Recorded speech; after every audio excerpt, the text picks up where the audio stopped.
भक्तों, ओम नमः शिवाय, श्री शिवाय नमस्तुभ्यम, जय श्री महाकाल। जी हाँ भक्तों, क्या आपका भी जो बच्चा है उसका जो मन है वो पढ़ाई में बिल्कुल भी नहीं लगता।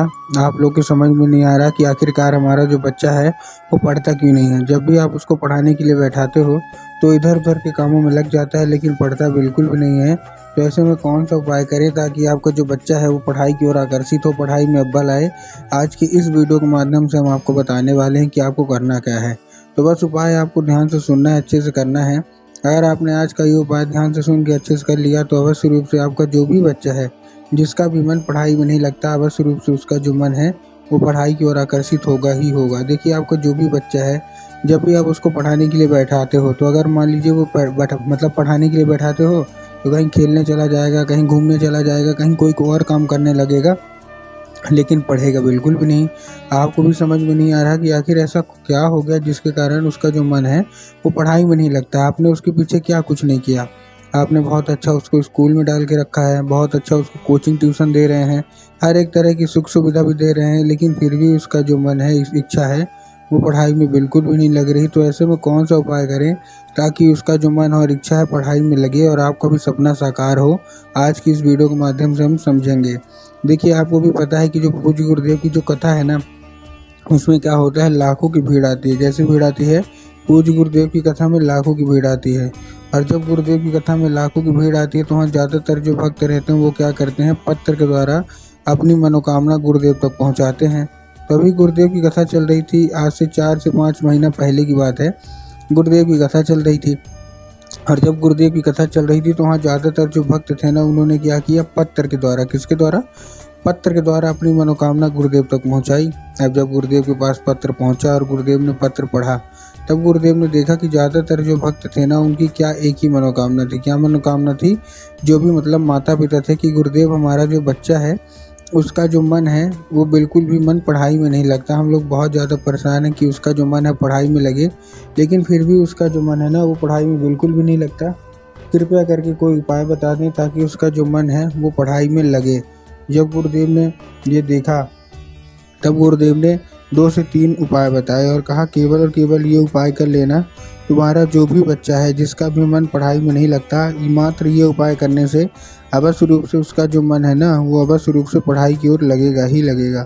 जब गुरुदेव ने उपाय बताया तो लोगों ने जा जाके इस उपाय को घर में करना शुरू कर दिया। अब जैसे ही लोगों ने जा जाके इस उपाय को घर में करना शुरू कर दिया, वही लोग गुरुदेव की कथा में मात्र 1 से 1.5 महीने के बाद वापस आए। अब जब वही लोग गुरुदेव की कथा में वापस आए तो उन्होंने क्या किया, फिर से एक बार गुरुदेव को पत्र लिखा। लेकिन ये वाला जो पत्र था ये गुरुदेव को धन्यवाद के रूप में पत्र था कि गुरुदेव धन्य हो आपका, आपके द्वारा बताया गया उपाय हमने कर लिया है, हमारी सारी की सारी इच्छा, सारी की सारी जो मनोकामना थी ना वो पूरी हो गई है, और ये केवल आपके द्वारा बताया गया उपाय के कारण ही हुआ है। आपका कोटि कोटि धन्यवाद। तो देखिए, जो लोग भी मेरी आवाज़ सुन रहे हैं ना, अगर आपको भी जानना है कि आखिर ऐसा कौन सा उपाय है जिसको करने मात्र से जो बच्चे होते हैं वो बिल्कुल पढ़ाई की ओर आकर्षित होने लगते हैं, तो चलिए हम बताते हैं आपको आज की इस वीडियो के माध्यम से कि आपको करना क्या है। तो बस उपाय ध्यान से सुन के अच्छे से करिएगा ज़रूर। लेकिन उससे पहले चैनल पे अगर पहली बार आए हैं और आवाज़ मेरी पहली बार सुन रहे हैं तो वीडियो कर दें लाइक और चैनल को भी कर लें सब्सक्राइब, ताकि पूजनीय पंडित प्रदीप जी मिश्रा के रोज़ नए नए उपाय जो कि मैं उनकी कथा से सुनता हूँ, श्रवण करता हूँ, सबसे पहले मैं आपको प्राप्त करा सकूँ। ठीक, तो देखिए, जो हमारा सबसे पहला उपाय है वो 3 काली तिल और 1 धतूरे का है। क्या है? 3 काली तिल और 1 धतूरा। अब देखिए, काली तिल और काली मिर्च में बहुत सारे लोग कंफ्यूज होते हैं। काली तिल लेना है हमको, काली मिर्च लेना है, कृपया हमको मतलब साफ साफ बताइए। तब गुरुदेव ने बताया कि आपको क्या लेना है, आपको लेना है काली तिल। ठीक, काली तिल आपने ले लिया। काली तिल लेने के बाद आपको करना क्या है, जैसे आपने काली तिल ले लिया, साथ में आपको 1 धतूरा भी चाहिए, धतूरा ले लिया। अब देखिए, काली तिल और काली मिर्च में ना बहुत सारे लोग कंफ्यूज भी होते हैं, काली तिल लें कि काली मिर्च लें। तब गुरुदेव ने साफ साफ बताया कि आपको क्या लेना है, आपको लेना है काली तिल। ठीक, ले लिया आपने। काली तिल लेने के बाद आपको करना क्या है, जैसे आपने ले लिया, लेने के बाद आपको करना क्या है, अपने बच्चे के हाथ में देके उसको भेज देना है, कहाँ, सीधा सीधा शिव मंदिर। अब जैसे ही आपने शिव मंदिर भेजा, शिव मंदिर भेजने के बाद आपको क्या करना है, उसको बोलना है कि दक्षिण दिशा में खड़ा हो जाए और उत्तर की ओर अपना चेहरा कर ले।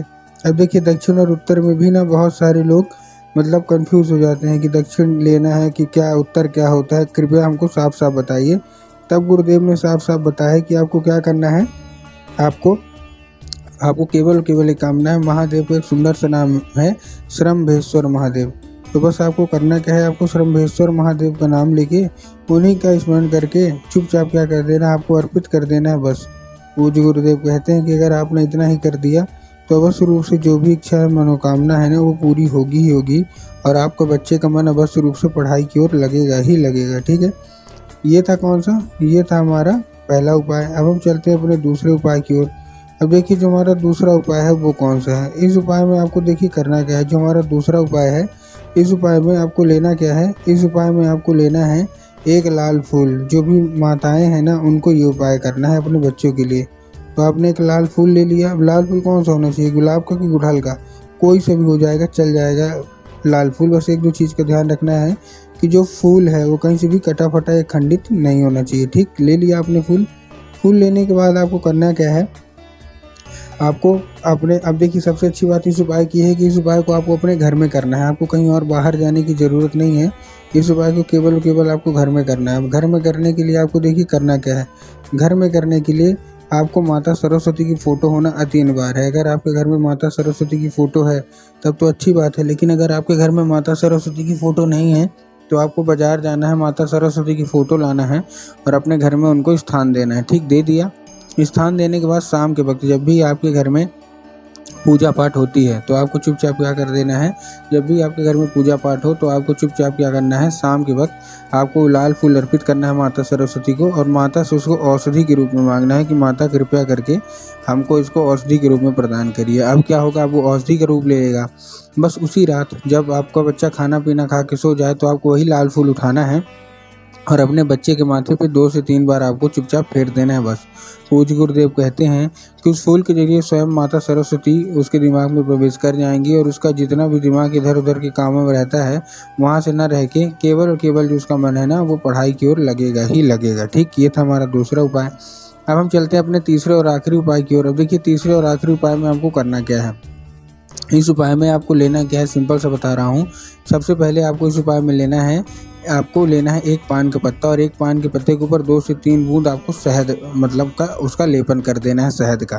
ठीक, तो आपने पान का पत्ता ले लिया, उसमें चिकने साइड वाली जगह में आपको क्या कर देना है, शहद का लेपन कर देना है। ठीक, कर दिया। वो भी करने के बाद आपको करना क्या है, जैसे आपने कर दिया, करने के बाद आपको क्या करना है, जाना है शिव मंदिर। अब जैसे शिव मंदिर पहुंच के आपके दिमाग में होगा कि जाएंगे बाबा भोलेनाथ के ऊपर अर्पित कर देंगे, जो कि पूर्णतः गलत है।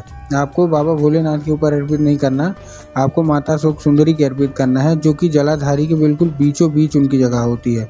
तो बस आपको करना क्या है, आप अर्पित कर दीजिए बस। पूज्य गुरुदेव कहते हैं कि मात्र 1 से 1.5 महीना करके देखिए, आपका बच्चा अपने आप रूप से पढ़ेगा ही पढ़ेगा।